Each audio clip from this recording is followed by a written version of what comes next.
스포츠를 재테크처럼 분석의 정석 오랜만입니다. 아르마다입니다. 저는 현재 숲TV에서 스포츠 분석 전문 베스트 BJ로 공식 활동하고 있고요. 주력 종목은 NBA와 미국 축구 그리고 미국 야구와 일본 야구 마지막으로 EPL과 EFL까지 6종목 조금 더 전문적으로 다루고 있습니다.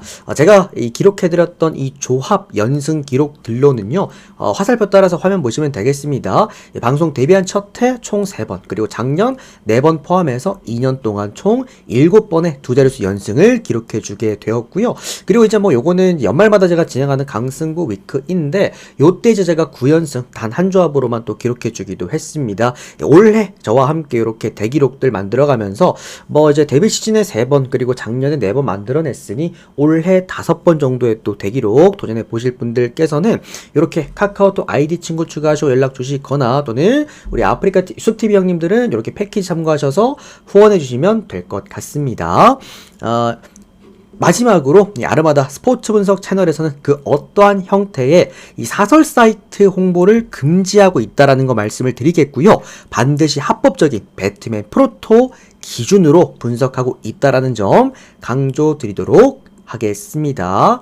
허위 신고는 법적 처벌의 대상이 또 될 수도 있다라는 거 한 번 더 전달드립니다. 자, 댈러스랑 휴스턴 오늘 그러면 2월 8일 NBA 프리뷰 들어가 보도록 하겠고요. 오늘 NBA 경기 많습니다. 11경기가 있고 또 뭐 이적 시장 뭐 소식들 또 이렇게 또 많기도 하고 그런 부분들 하나하나 또 짚어드리면서 깔끔하게 정리해 드리도록 할게요. 추가적으로 오늘 이제 잉글랜드 쪽을 제가 전문적으로 분석하고 있다 보니까 축구도 있는데 요거 뭐 시간이 조금 안 된다 싶으면은 승패인디 언더바라인 그냥 오픈해 드릴 테니까 참고 정도 하시면 될 것 같고요. 시간 되면 가볍게 한 줄 코멘트라도 남겨드리도록 하겠습니다. 자, 첫 번째입니다. 댈러스와 휴스턴 경기 먼저 보도록 하겠습니다. 자, 일단은 댈러스가 정배를 받았어요. 이 정배를 받은 이유는 매우 명확합니다.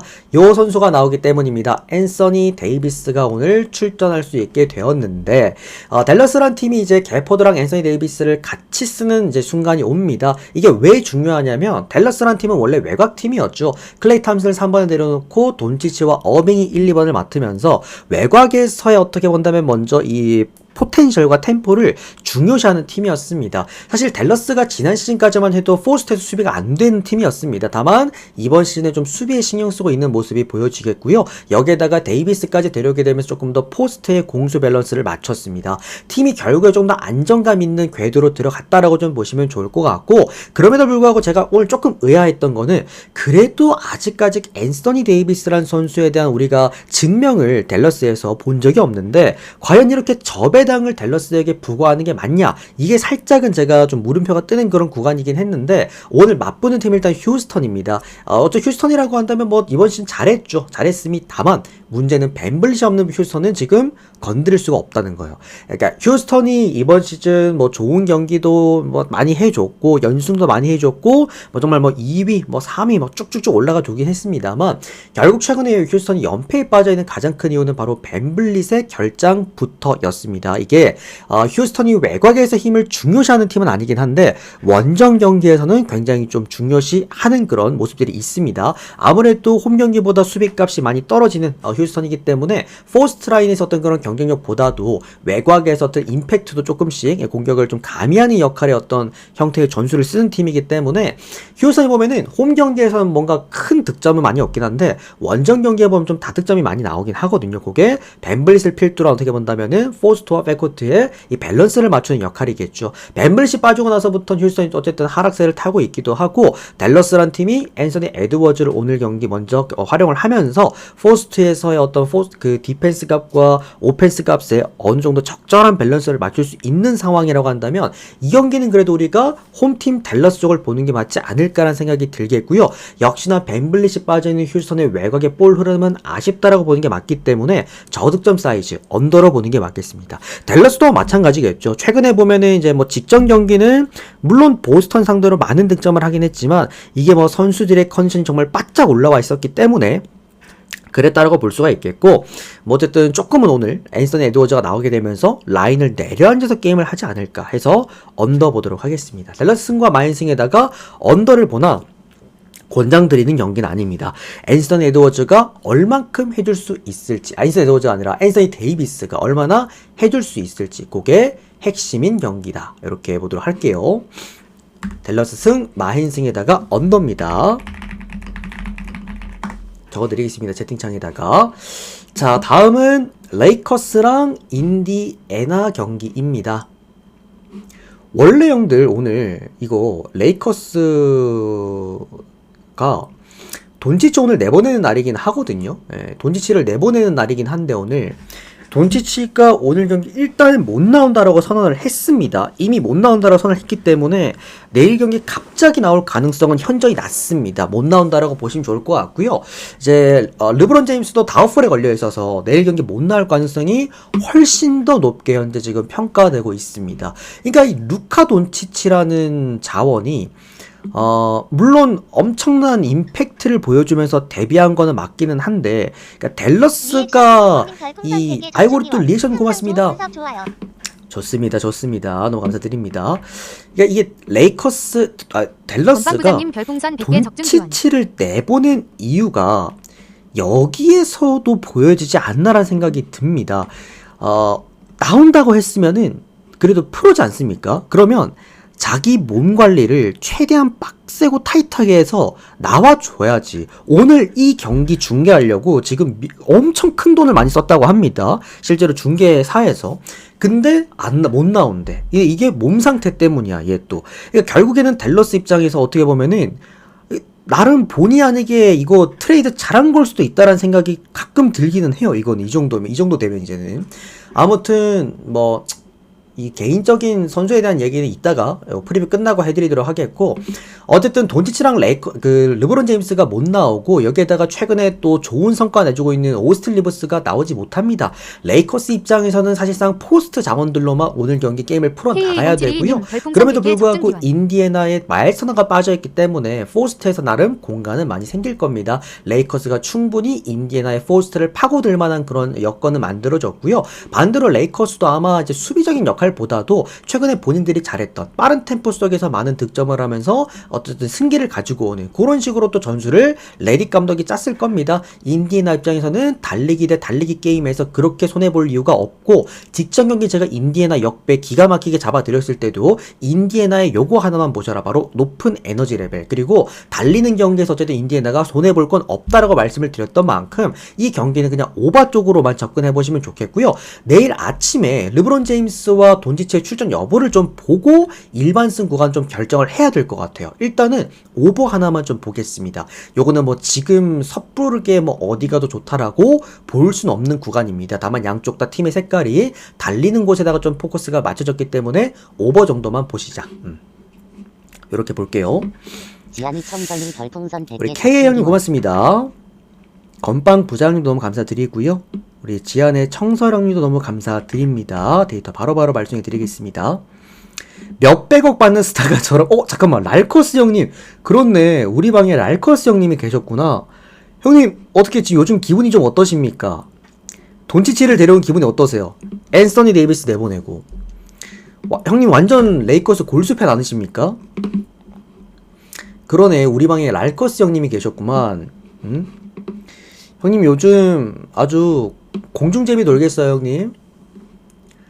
야, 어떻게 이 돈치치를 데리고 왔대? 아, 형님은 또 릅갈 팬이야? 아이고, 저런. 저런 형, 그래요. 릅갈 팬이라서 이제는 팬 안 한다고? 와, 저런 분들도 계시는구나. 그러니까 3자 입장에서 보면은 무조건 레이커스가 이득본 이제 그거라고 생각을 했는데, 풍차하늘님 별풍선 100개 적중기원. 또 저런 분들도 계십니다. 저게 다르더라고. 팀을 따라가시는 분들도 계시고 이렇게 선수를 따라가시는 분들도 계시더라 보니까. 그래요. 저는 골스 팬인 이유가 사실 이제 골스가 좋아서 팬인 거라, 커리가 나가도 저는 골스를 좋아할 것 같긴 한데 그렇습니다. 자, 다음 올랜도랑 샌 안토니오 보도록 하겠습니다. 좀 더 자세한 질문은 제가 이따가 좀 더 해드릴게요, 랄커스 형님. 자, 올랜도랑 샌 안토니오 구간인데 제가 오늘 이제 샌안토니오 경기 프리뷰를 해드리면서 어제 프리뷰를 해드렸잖아요. 샌안토니오 여러분들 그 구조를 보시면 이제 득점을 못할 구조가 절대 아닙니다. 그냥 샌안토니오 경기는 앞으로 웬만하면은 그냥 오바치고 보시면 돼요. 이게 특히나 오늘 올랜도전은 보시면은 올랜도 홈 경기는 기본적으로 기준점을 절대 높게 주지 않아요. 그게 제 아무리 많은 득점을 할 수 있는, 예를 들어서 인디애나 같은 팀이랑 맞붙어도 웬만하면 기준점을 210점대에서 잡아주거나 또는 조금 이제 저득점 팀이랑 맞붙으면 뭐 정말 200점대 초반도 잡아주는 게 올랜도 홈입니다. 왜? 올랜도가 홈 경기에서는 높은 수비값을 보여주기 때문에. 근데 오늘 이 경기 기준점을 좀 높게 받았죠. 210점대 후반대를 받았습니다. 이유는 명확해요. 샌 안토니오 라인업 때문입니다. 제가 이거 계속 말씀드리지만 디런 팍스 2번에다 놓고 쓰는 이상 저득점이 날 수가 없습니다. 오늘도 보면은 버저비터가 아쉽게 취소되긴 했습니다만 샌 안토니오가 실제로 샬럿전에서 또 오늘 경기 뒤집을 뻔했죠. 결국에 바뀐 부분은 뭐냐면 샌 안토니오, 옛날의 샌 안토니오는 기본적으로 갖고 있는 힘의 사이즈가 크리스 폴이 그냥 외곽에서 볼 만들어주고 웬반야마가 해줘, 아니면 일단 열심히 뛰어봐, 바셀 뛰고 해리슨 뛰고 그 다음에 캐슬 뛰고 일단 뛰어봐, 약간 요런 느낌인데 샌안토니오가 이제 팍스를 데리고 오면서 바뀐 부분은 결국에 클러치 히터가 생겼다라는 것들, 각각의 선수들이 해줘가 아니라 이제는 우리가 해결할 수 있어 라는 마인드를 가지고 경기를 임할 수 있다라는 거. 어제도 올랜도란 팀도 외곽에서 사이즈가 좋은 팀은 일단 아닙니다. 그렇다고 수비가 외곽이 뛰어난 팀도 아닙니다. 디에런 팍스는 어쨌든 공간을 만들어서 본인이 슛을 던지는 입장이기 때문에 올랜도 입장에서 굉장히 좀 수비하기 까다로울 수가 있겠고요. 그러니까 팍스를 쓰는 팀을 팍스를 막을 이 수비의 전술은 3번의 역할이 중요합니다. 3번이 얼마나 지역 수비를 잘 걸어주느냐인데, 결국에 프렌치 바그너는 어쨌든 수비수의 역할보단 공격수의 역할이 좀 더 크다 보니까 양쪽 다 아마 공대 공의 게임이 되지 않을까라는 생각이겠고요. 또 올랜도를 홈 경기에서 타개할 수 있는 팀들의 공통점이 하나가 있는데, 바로 5번의 힘이 굉장히 좋은 팀들은 대부분 올랜도 홈 경기에서 성과를 냅니다. 실제로 뉴욕 닉스가 올랜도 홈에서 다득점의 승리를 거뒀는데 그때 당시에 5번 타운스의 역할이 굉장히 크기도 했죠. 그런 부분들 고려해 보았을 때 샌 안토니오가 저득점에 묶일 가능성은 좀 없다라고 보고 있겠고요. 원정 백투백이기 때문에 일단은 역배를 받긴 했는데 제 생각엔 오늘 샌 안토니오 역배 한번 접근해 볼만 하다라고 생각이 듭니다. 샌 안토니오 역배랑 프랜슨 같이 보면서 오버까지 같이 볼게요. 일단 기준점이 좋았어. 210점대라는 게. 다음은 워싱턴과 애틀랜타 보도록 하겠습니다. 우리 네이버 택시형님도 고맙습니다. 데이터 빠르게 발송해 드리고 이어서 갈게요. 고맙습니다, 형님. 좋은 결과 있으시길 바랍니다. 자, 다음은 워싱턴과 애틀랜타 경기입니다. 별로 프리뷰하고 싶진 않았던 경기인데, 자, 일단은 제가 아까 분석할 때까지만 해도 트레이 형이 GTD에 걸려있긴 했는데, 트레이 형 GTD 풀렸네요. 그죠? 나올 수 있다라는 얘기고, 애틀랜타가 아마 전술을 바꿀 겁니다. 보시면은 애틀랜타란 팀은 원래 디안드레 헌터를 3번 아니면 4번에 쓰면서 포스트에서 그래도 조금은 수비에 대한 가능성을 열어놓고 게임을 하는 팀이었죠, 최근에.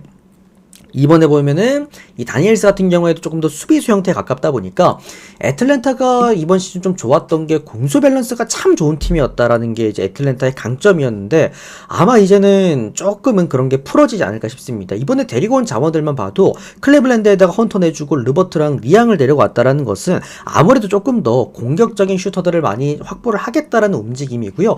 1번부터 4번까지가 죄다 슈터 라인입니다. 이제 그런 부분들 좀 생각해 보았을 때 애틀랜타 입장에서는 이런 워싱턴처럼 수비 안 되는 팀을 상대로 일단은 달리는 게임을 할 가능성이 높다라고 좀 보고 있겠고요. 워싱턴이 또 홈 경기에서 나름 또 득점값이 그렇게 나쁜 팀은 아닙니다. 양쪽 다 공통적으로 일단 오버 하나 접근해 볼 수가 있겠고, 워싱턴이 또 최근에 또 경기 기력이 나쁘지가 않아요. 그죠? 그런 부분에서 이 경기는 애틀랜타 일반승 정도만 접근해 보셨으면 좋겠고요. 사실 배당에 대한 메리트는 없었던 경기였다고 생각을 합니다. 그냥 오버 쪽으로 한번 접근해 보시면 어떨까. 이 워싱턴이 이제 백투백이기 때문에 홈 백투백이긴 하지만 이제 그런 부분에서 애틀랜타 일반승 정도는 우리가 노려볼 수 있겠다라고 말씀을 드리겠습니다. 결론은 애틀랜타 승리랑 오버 정도 보도록 하겠습니다. 다음은 시카고와 골든 스테이트 워리어스입니다. 좀 많은 분들이 또 궁금해 하실 거고, 또 제가 최근에 이제 제 방송에서 많이 받는 질문 중에 하나가 이제 버틀러가 골든 스테이트 워리어스랑 지금 이게 어울리는 색깔이냐, 이게 이제 많은 분들이 또 해주시는 질문인데, 일단 내일 경기를 열어봐야 알 것 같긴 해요. 열어봐야 알 것 같기는 한데, 기준점이 저는 이거 220점대였으면 정말 강승부 한번 뛰어볼까라는 생각도 했습니다. 이게 언더바 기준점이. 자, 일단은 골든 스테이트 워리어스가 이번 시즌에 힘들어했던 부분에 대해서 우리가 먼저 보시면 좋을 것 같아요. 3번이었죠. 나름 그래도 위긴스라는 자원이 골든 스테이트 워리어스와 초반에 맞지 않았고 후반 점점 이제 시즌을 거듭하면서 조금씩 색깔을 맞춰 나갔던 이유는 원래 이제 위긴스 같은 경우는 직접적으로 리머택을 하는 선수였습니다. 그러다 보니까 이 골스의 색깔과 어울리지가 않죠. 골스는 조금 더 볼의 움직임을 중시하면서 선수의 움직임이 아니라 볼의 움직임을 중시하면서 이제 외곽에서 얼마나 효율을 낼 수 있는 팀인가, 이게 이제 핵심인 팀이었는데 3번에 이제 위긴스가 있다 보니까 다소 위긴스가 뭐 그렇다고 3점이 되게 좋은 선수도 아니기도 했고, 전반적으로 위긴스가 사이즈 자체가 그렇게 좋은 선수는 아니잖아요. 피지컬 자체가. 그러다 보니까 굳이 위긴스가 포스트 안쪽으로 들어왔을 때 이 선수를 막으려고 더블팀이 뭐 들어간다라거나 아니면은 밀착 수비라는 느낌은 없었습니다. 당연하게도 리머택을 한 선수니까요. 근데 지미 버틀러 같은 경우에는 사실 저는 어느 정도 사이즈는 있는 그런 선수라고 생각을 합니다. 여기에다가 지금 골스가 5번에다가 포스트를 쓰고 있잖아요. 이게 포스트가 스페이싱이 되는 센터거든요. 이게 기본적으로 골스가 썼던 예전에 뭐 잭슨 데이비스 같은 경우나 아니면 뭐 루니처럼 리바운드를 중시하고 어쨌든 수비적인 역할에 힘을 내는 어떤 센터보다도 포스트는 외곽에서 볼을 돌릴 줄 아는 그런 센터입니다. 여기다 사실 그 지미 버틀러 같은 경우에는 피지컬 자체가 나쁘지가 않기 때문에 이 선수가 포스트 안쪽으로 밀고 들어가면 제가 볼 때는 그래도 외곽의 자원들도 안쪽으로 다시 빨려 들어올 가능성도 높다. 결국에 슈터의 어떤 그런 슈팅 길을 많이 만들어낼 가능성이 있다라는 거야. 그리고 가장 중요한 겁니다. 최근에 스테픈 커리가 잘해주고 있어요. 정말 많은 득점을 해주고 있지만 문제는 스테픈 커리 쪽으로 자꾸 스코링이 몰리다 보니까 스테픈 커리만 막으면 된다라는 상대팀의 입장이 좀 크긴 한데, 지미 버틀러가 예를 들어서 포스트 라인에서 기본적으로 10득점, 20득점 정도만 해준다고 하더라도 기본적으로 또 상대팀의 수비의 집중도가 버틀러 쪽으로도 또 우리가 분산시켜낼 수도 있겠다. 뭐 그런 부분들 고려해 보았을 때 골스가 내일 경기 저득점에 묶일 가능성은 조금 적다라고 생각을 합니다. 버틀러도 훌륭한 어떤 성적들, 그리고 외곽 커리 최근에 또 많이 폼 올라왔습니다. 충분한 성적 낼 수 있을 것 같고요. 특히나 가장 중요한 거, 불스는 수비가 안 되는 팀이에요. 계속해서 불스라는 팀의 이번 시즌 문제점은 길이를 데려오면서 공격 라인 그리고 외곽에서 볼의 흐름은 잡았지만 수비가 안 되는 팀이다 보니까 공대공으로 맞붙었을 때 잘 이기지 못하는 모습들도 보여지기도 합니다. 결국에 1번부터 4번까지 시카고 불스 역시나 전부 다 슈터 라인으로 구성을 했기 때문에 내일 경기 이거는 저득점을 기대하는 게 더 어려운 구간이 아닌가. 저는 그래도 골스가 최근에 뭐 정말 많은 득점이 있었던 이제 경기를 하진 않았기 때문에 한 228점 주지 않을까라는 생각을 했는데, 제 생각보다는 좀 기준점을 높게 주긴 했어요. 높게 주긴 했지만 이거는 진짜 240점 이상 내도 전혀 이상할 만한 게임이 아니다 라는 점에서 오바 먼저 보도록 하겠고요. 골스 승에다가 마인승 한번 내보도록 하겠습니다. 뭐 물론 원정 불수긴 역배 불수긴 하지만 그래도 버틀러를 데리고 오면서 골든 스테이트 워리어스가 기대하는 부분은 분명 있을 겁니다. 커리가 다소 조금은 상대팀의 타이트한 수비로부터 자유로움을 좀 얻지 않을까. 조금의 골스 팬으로서 기대를 갖고 한번 보도록 할게요. 다음은 멤피스랑 오클라호마 보도록 하겠습니다. 버틀러 3점이 약한데 버틀러는 3점으로 쓰는 게 아닙니다. 버틀러는 외곽에서 절대 못 놀아요. 쟤는 아마 버틀러는 외곽에서 좀 더 머무르게 하기보다도 포스트 안쪽에서 계속 외곽 수비를 포스트 쪽으로 땡기는 역할을 아마 할 것 같습니다. 약간 낚시꾼의 역할일 것 같아요, 좀. 자, 다음은 멤피스랑 오클라호마 경기 보도록 하겠습니다. 골스 경기 굉장히 재밌어 보이지만 저는 내일 경기 딱 한 경기만 봐야 된다라고 한다면 저는 이 경기를 볼 것 같습니다. 멤피스랑 오클라호마의 경기인데, 자, 직전 경기 멤피스가 토론토한테 잡힐 뻔했죠. 제가 이때 이제 토론토 프랜승이랑 오바를 형들한테 같이 주력으로 드렸고 이제 오바를 가져갔던 경기였는데, 이때 토론토한테 전반전에 끌려다녔습니다. 그러다가 이제 후반전에 얘들이 후반에만 85득점을 넣었어요. 후반에만 85득점. 그러니까 쿼터당 2득점, 3득점씩을 냈다라는 건데, 야, 이게 저는 자모란트가 진짜 뛸 수 있는, 그리고 이 이디와 자모란트가 함께 뛰는, 그리고 자렌 잭슨 주니어가 건재한 이 멤피스는요, 와, 득점을 어떻게 이렇게 할 수 있는지가, 그리고 이거 홈 경기잖아요. 그리고 홈에서 자모란트가 뛸 수 있는 멤피스는 제가 그때도 말씀드렸지만 클리블랜드보다 화력은 더 셉니다. 결국 직전 경기 오클라호마가 클리블랜드 홈에 가가지고 졌던 이유는 오클라호마도 잘했습니다. 잘했는데 클리블랜드가 더 잘했기 때문에 이긴 거였는데, 오늘도 살짝 좀 그런 느낌의 형태의 경기가 좀 보여요. 자모란트가 뛸 수 있는 멤피스, 특히나 스가랑 형들, 자모란트가 둘이 결이 비슷하거든요. 은근히 둘이 약간 라이벌리가 있어. 스타일도 비슷하고 둘이 약간 임팩트도 비슷하고 어느 정도 이제 받고 있는 이 스포트라이트도 비슷하다 보니 내일 경기 아마 자모란트와 이제 길저스 알렉산더의 이 임팩트는, 집중력은 그 어떠한 경기 때보다도 더 아마 집중도가 높지 않을까라는 생각이 듭니다. 그리고 어쨌든 멤피스가 홈 경기지 않습니까? 그런 부분에서 오클라호마도 최근에 많은 득점력을 기반으로 또 경기를 풀어나가고 있기도 하고, 이거는 오바 쪽으로 보세요. 그냥 오바 쪽으로 한번 보시고요. 홈 멤피스입니다. 저는 멤피스 역배 볼게요. 멤피스 역배 프랜승에다가 오바 보겠습니다. 이거를 전술 얘기를 하면서 하나하나 설명해 드리면 끝도 없을 것 같고, 다소 조금은 쉽게 한번 접근해 봅시다. 요거는 멤피스 자모란트 그리고 홈 경기라는 거 고려해 보고 그냥 멤피스 역배 프랜 오바 이런 식으로 한번 잡아 볼게요. 그리고 저는 오늘 내일 경기 한 경기만 본다면 이 경기를 볼 것 같습니다. 너무 재밌을 것 같아요. 홈 멤피스가 진짜 어디까지 할 수 있는지가 내일 경기에 결정되지 않을까. 자, 뉴욕 닉스랑 보스턴인데 비슷한 경기예요. 앞에랑 멤피스 이제 오클라호마랑 이제 비슷한 경기고, 홈 뉴욕 닉스가 과연 보스턴도 잡아줄 수 있을까? 약간 이런 식으로 우리가 해석할 수 있는 경기겠죠. 다만 오늘 경기 중에서 제가 꼭 한 경기만 나는 패스를 해야 된다라고 한다면 저는 이 경기를 일단 패스하고 싶습니다. 최근에 보스턴이나 뉴욕 닉스나 이 두 팀이 우리 형님들이 이 두 팀을 좀 어려워할 수밖에 없는 이유가 뭐냐면 전술이 계속 바뀝니다. 보스턴도 원래는 이번 시즌에 수비적인 전술로 어느 정도 홈 경기에서 힘을 냈던 팀이었는데, 최근에 보시면 보스턴이 5경기 연속 지금 117 실점 이상 하고 있거든요. 그러니까 그만큼 공격력은 올라왔는데 또 수비가 떨어지는 모습을 보여주고 있고, 뉴욕 닉스 같은 경우에도 오늘 경기의 핵심은 누구냐면 얘입니다. 얘 조시 하트. 최근에 뉴욕 닉스가 홈 경기에서 좋은 경기를 했던 대부분의 공통점은 수비예요. 그리고 그 수비의 핵심은 리바운드입니다. 결국 3번과 5번 이 조시 하트와 그리고 타운스, 그리고 오늘은 빠져있는 아누노비의 리바운드 관리가 항상 홈 경기는 잘 되기 때문인데, 오늘 매치업 되는 자원이 조시 하트랑 일단 테이텀이죠. 그런 부분에서 조시 하트가 어쨌든 리바운드에 대한 강점을 보여주지 못할 가능성은 좀 크다라고 볼 수가 있겠고, 그리고 뭐 타운스와 포르징기스를 또 비교해 보았을 때도 이 공격력 자체가 포르징기스도 타운스에게 밀리지가 않기 때문에 뉴욕 닉스 입장에서는 어떻게 본다면 좀 상대하기가 홈 경기에서 까다로운 팀이 오늘 보스턴이 될 수도 있을 것 같다라는 생각이 일단은 듭니다.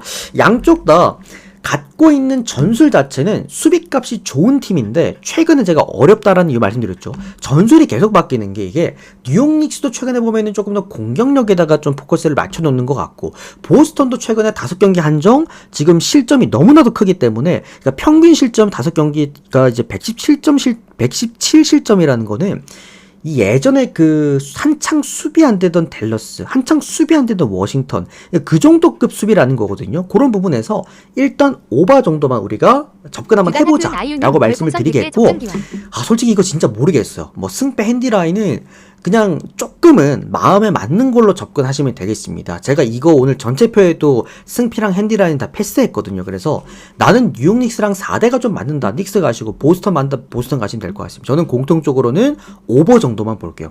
이거는 진짜 승패 핸디 안 보였던 경기였습니다. 그쵸? 어렵죠 좀. 자, 다음 우리 주단 형님 감사드립니다. 데이터 바로 발송해 드렸습니다. 오늘 축구도 있으니까 축구도 같이 참고하시면 될 것 같네요. 다음은 미네소타와 포틀랜드 경기 보도록 하겠습니다. 제가 웬만하면은 형들한테 뭘 하나를 딱 잡아드리기는 하는데, 저 경기는 진짜 까봐야 할 것 같아요. 특히나 보스턴은 최근에 얘들이 도대체 어떤 식으로 경기를 하고 있는지 감이 안 잡히더라고. 예전에 시즌 초반에 약간 클리퍼스 보는 느낌이에요. 지금 클리퍼스는 딱 그 자기의 색깔이 있죠, 이제. 자, 미네소타랑 포틀랜드 경기 보도록 하겠습니다. 너무 잘합니다. 포틀랜드 요즘에 진짜 뭐 경기 했다 하면 역배, 홈에서 4연속 역배인가요? 5연속 역배인가요? 그리고 뭐 포틀랜드 뭐 10연속 프랜승 잘해줍니다. 사실 포틀랜드가 제가 이번 시즌 초반에 이제 방송 복귀하자마자 11월에 포틀랜드라는 팀을 프리뷰해드릴 때 이 포틀랜드가 구색이 좋다라고 한번 말씀을 드렸습니다. 어쨌든 4번과 5번에요. 그랜트는 어떤 느낌이냐면 가로 수비가 좋아요. 반대로 에이트는 어떤 느낌이냐면 세로 수비가 좋습니다. 여기에다가 그랜트는 생각보다 베테랑 자원이고 리더십을 갖고 있는 포스트 자원입니다. 그러다 보니 포스트에서 안정감이 일단 나쁘지 않습니다. 특히나 홈 경기에선 더 좋아집니다. 코트 마진이 훌륭하게 많이 남기 때문에. 그리고 외곽에서 사이먼스가 충분히 또 좋은 값 보여주고 야투값 보여주고 있고 카메라 같은 경우에도 이번 시즌 많이 컸죠. 그리고 포틀랜드의 또 장점 중에 하나는 벤치 라인에 슈터 라인들이 그렇게 못하는 선수들이 없다라는 겁니다. 뭐 지난 경기 세크라멘토 전만 봐도 이 아브디아도 잘해줬죠. 핸더슨도 잘해줬습니다. 샤프 같은 경우에도 지전 경기 야투가 50% 그리고 득점도 24득점. 뭐 사이먼슨 또 역시나 30득점 잘해주기도 했고. 그러다 보니까 포틀랜드가 단점이 없으면서도 이렇게 홈 경기에서는 늘 안정감 있는 경기를 했다라는 거. 이게 어쨌든 포틀랜드의 강점 중에 하나라는 건데, 자, 일단은 이 아브디아 같은 경우에도 그렇고 그리고 핸더슨 같은 경우에도 그렇고 직전 경기 둘 다 지금 이 부상, 그러니까 이제 아브디아는 손 문제 지금 여기 보시면 있죠. 아브디아 그리고 핸더슨 같은 경우에는 발목입니다. 그래서 두 선수 모두 오늘 경기 못 나올 가능성이 크다라고 얘기를 합니다. 결국에 포틀랜드에 공격하는 이 작업 과정 자체가 굉장히 단조로울 수 있다는 얘기겠고요. 그리고 포틀랜드의 강점이 포스트에서 그랜트의 가로와 에이튼의 세로에 대한 안정감이었는데 오늘 맞붙을 미네소타는 역시나 포스트 강팀입니다. 여기에다가 여러분들 지금 앤서니 에드워즈 여기 지금 GTD 올라가 있죠. 오늘 앤서니 에드워즈가 GTD에 올라가 있는데도 불구하고 미네소타한테 1.3배를 현재 오즈가 책정한 이유. 앤서니 데이비스 내일 경기 나올 수 있을 가능성 굉장히 높습니다. 우선 제가 보인 사이트에 지금 90%가 넘어가고요.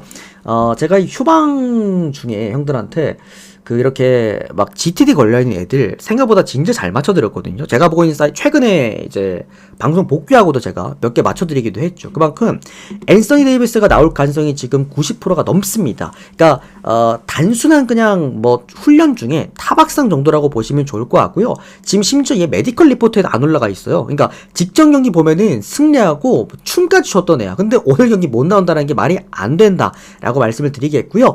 뭐 앤서니 에드워즈가 지금 나올 수 있는 미네소타 홈 경기라고 한다면 최근에 미네소타 홈 경기에서 앤서니 에드워즈의 폭발력을 기반으로 공격 농구를 하고 있습니다. 예전의 미네소타 아닙니다. 시즌 초반 미네소타는 수비적인 형태였지만 최근 미네는 어느 정도 홈에서 공격력을 겸비한 팀이기 때문에 포틀랜드가 늘 최근에 잘해줬던 그 저득점 사이즈 속에서 좀 탄탄한 육각형의 농구를 오늘만큼은 미네소타한테 좀 내어주지 않을까라는 생각이 듭니다. 뭐 포틀랜드 입장에서는 오늘 뭐 핸디캡도 잘 받았기 때문에 많은 분들이 이제 포틀랜드 프랜승 쪽으로 접근하시는 분들이 많긴 하지만 저는 이 경기는 미네 승과 마힌이 맞다고 생각을 합니다. 그리고 언더오바는 일단 줄리어스 랜들이 오늘 경기 못 나온다라는 거. 결국에 뭐 미네소타가 줄리어스 랜들 없을 때 더 잘해주고 있긴 하지만 그래도 어쨌든 공격 자원이 빠진다라는 것은 언더 사이즈로 핸더슨이랑 아브디아도 빠지기 때문에 오버보다는 언더가 낫겠다. 미네승, 마헨승에다가 언더까지 모두 보도록 하겠습니다. 자, 다음은 뉴욕닉스 보스턴 했죠. 피닉스랑 덴버 경기 보도록 할게요. 우리 5454 형님도 고맙습니다. 형들 혹시 그 프리뷰 들으시다가 조금 이해 안 된다 싶은 거 있으시면은 따로 메모해 두셨다가 이따가 제가 공식 프리뷰 끝난 다음에 질문 시간 드릴 테니까 그때 한 번 더 질문해 주시면 제가 좀 풀어드리도록 하겠습니다. 자, 피닉스랑 덴버 경기인데 한 줄 요약해 드릴게요.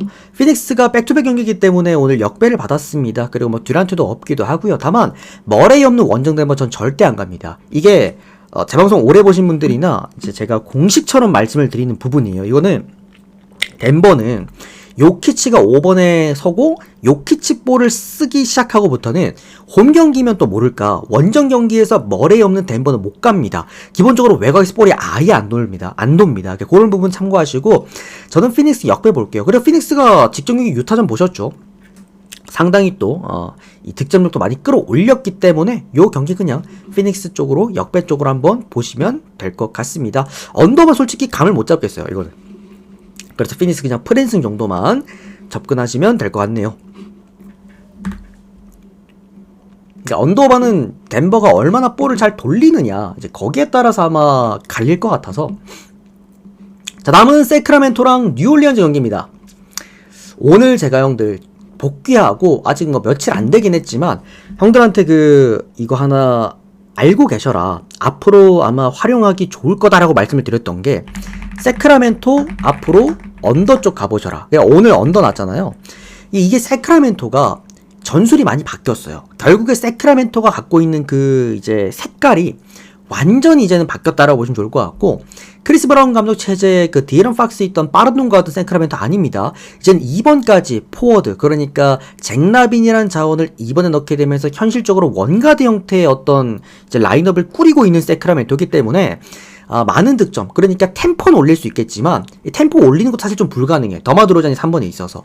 그래서 어느 정도 이 팀은 이제 나름 포스트에서 힘을 잡아 나가면서 차곡차곡 2점 넣는, 그야말로 예전에 우리가 좀 이제 연배 있으신 우리 형님들이 봐왔던 그 농구를 하지 않을까. 근데 클래스는 상당할 거라고 봅니다. 그러니까 브루클린이랑은 좀 다른 느낌이에요. 예전에 브루클린이 막 캠 토마스, 캠 존슨 다 빠지고 1번에 케온 존슨 섰을 때 그때의 브루클린 느낌이랑은 또 다른 게, 말릭 몽크부터 사보니스까지 마음 먹으면 혼자서도 뭐 20, 30득점 할 수 있는 선수들이 죄다 또 포진되어 있기 때문에 뭐 결국 세크라멘토가 조금은 클래스 있는 클래식한 농구를 하지 않을까라는 생각이 좀 들고요. 좀 이제 낮은 템포 속에서 특히나 또 원정 뉴올리언즈지 않습니까? 은근 원정 뉴올리언즈가 득점 기복이 좀 심합니다. 특히나 뉴올리언즈는 홈 강팀이기 때문에 또 원정 경기에서 야투부진을 보여줄 수도 있고요. 뭐 그런 부분들까지 고려해 보았을 때는 이 경기 뭐 언더 쪽으로 접근해 보시면 어떨까 싶습니다. 이게 지금 230점대 후반을 받았거든요. 언더바 기준점이 진짜 좀 이해가 안 갔던 그런 기준점이었기 때문에 저는 이거 언더 쪽 좀 권장을 드리겠고, 요거는 저는 그래도 원정 뉴올리언즈니까 세크라멘토 승 쪽 그리고 마힌 쪽 보시면 어떨까 싶습니다. 그러니까 제 생각에는 뉴올리언즈가 세크라멘토를 잡으려면 자이언을 3번에 두면 안 됩니다. 자이언 4번에 두고 1번부터 3번까지를 조금 더 이제 슈터 형태들을 좀 배치를 해야 되는데, 지금 보면은 이제 포스트가 3명이죠. 뉴올리언즈도. 그러니까 빠른 템포보다는 좀 정적인 흐름으로 좀 이어갈 가능성이 큽니다. 이 경기는. 제가 그때 직전 지지난 경기였나요? 미네소타랑 휴스턴 때 210점대 기준점 받고 240점 냈잖아요. 그래서 제가 이 기준점이 이게 210점대가 맞냐라고 말씀드렸는데, 저 경기는 약간 반대로 저게 240점을 받는 게 맞나라는 생각이 좀 들었던 구간이었습니다. 자, 마지막입니다. 클리퍼스랑 유타 경기입니다. 최근에 클리퍼스가 좀 기복 있는 경기력을 보여주고 있기 때문에 은근히 형들 이제 유타 프랜슨 쪽으로 보시는 분들 좀 계시긴 한데, 자, 이거는 형들 상성으로 봐야 돼요. 상성으로. 유타가 현실적으로 가장 상대하기 까다로운 팀입니다. 클리퍼스는. 어떤 느낌이냐면 이제 포스트 라인, 그러니까 여기는 외곽에서부터 수비가 들어가는 타입이 아니라 포스트 라인에서 수비를 하는 타입입니다. 어쨌든 레너드가 이끄는 이 팀은 그 어느 팀이든 3번부터 4번까지 또는 2번, 3번, 4번까지 수비력이 웬만하면 최고점입니다. 그만큼 레너드의 어떤 수비 능력치는 우리가 믿고 보실 필요가 분명히 있고요.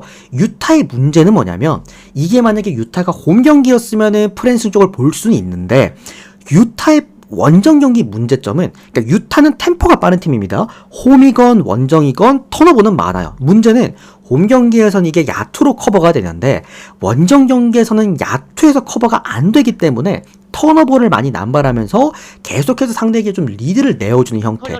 클리퍼스는 반대로 상대팀의 턴오버를 먹고 사는 팀입니다. 그러다 보니까 이게 색깔 자체가, 오늘 이거 클리퍼스 1.01 배당 보고 야 그래도 유타가 지금 오늘 피닉스전에서 하는 거 보면은 꽤 피닉스 상대로 잘 비볐는데 너무한 거 아니냐라고 생각할 수 있겠습니다만, 이게 전술의 그 차이가 뭐랄까요? 이 상성 자체가 안 맞는 팀이에요. 이건 저는 20점까지도 마인이 가능하다라고 보는 입장이겠고요.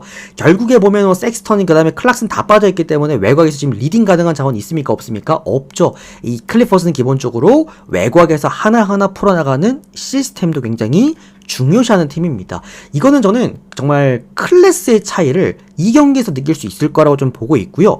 직전 경기 인디애나전에서 제가 인디애나 역배를 잡아드렸던 이유는 결국 이 인디애나의 높은 에너지 레벨의 클리퍼스의 뭐랄까요, 이걸 기동력이 조금은 밀릴 거라고 판단을 해드렸는데, 오늘 경기는 그럴 필요가 없어요. 어차피 턴오버가 많은 팀이기 때문에 그냥 경기 운영만 잘해도 이길 수 있는 그런 경기다. 문제의 4고7 경기 절대 아닙니다. 클리퍼스 승에다가 마인 승까지 보도록 할게요. 언더오버가 유타가 얼마나 잘 따라와줄 수 있을지 이게 조금 이제 애매하긴 한데, 일단 요건 오버 한번 내보도록 하겠습니다. 그래도 유타니까. 자, 요렇게 오늘 총 11경기 프리뷰를 깔끔하게 끝 맞춰 드리겠고요. 요거 일단은 영상 먼저 좀 빠르게 올려드리고, 잠깐만, 축구를 일단 요거 끊어서 영상 먼저 올려드리고, 축구 제가 전체표 한번 띄워드리겠습니다. 우리 유튜브 형님들도요, 제가 요거 우리 제 게시판에다 올려드릴게요. 게시판에다가 전체표 한번 올려드릴 테니까 오늘 유튜브 형님들도 한번 게시판 가셔서 보시고, 이렇게 또 이제 조금은 한 줄 요약이라도 분석 듣고 싶으신 분들은 이 숲TV 오셔가지고 또 들어주시면 감사드리겠습니다. 주말에 제가 축구 있을 때는 앞으로는 조금은 뭐 한 4시나 5시쯤 축구 영상 먼저 좀 유튜브는 업로드를 좀 해드릴게요. 이 시간 관계상 일단 요까지 끊고 영상 올려드리겠습니다. 도움되셨다면 좋아요 한 번씩만 눌러주시고요. 숲TV 형님들은 축구 전체표도 한번 보시고 가시면 될 것 같습니다. 고맙습니다.